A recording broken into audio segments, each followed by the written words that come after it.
name is Britta. I am a yoga teacher in Chicago, and I teach here classes at 360 every Saturday. Up here, so we started classes in 2017 in April. First, it's obvious, it's like the location, right? I mean, this is a special location. Then that's the other thing, I'd say it's the people.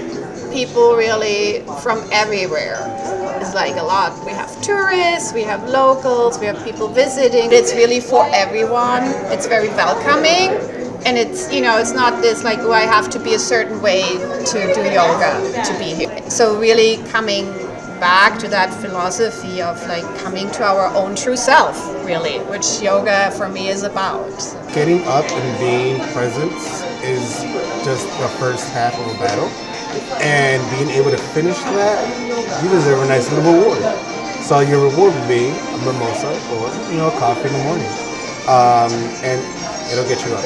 It'll wake you up. It'll get you excited for the day. It was beautiful, very meditative, very zen-like. I loved it. I feel filled with gratitude because this was a Christmas gift from these lovely young ladies to the left of me who are dating my sons.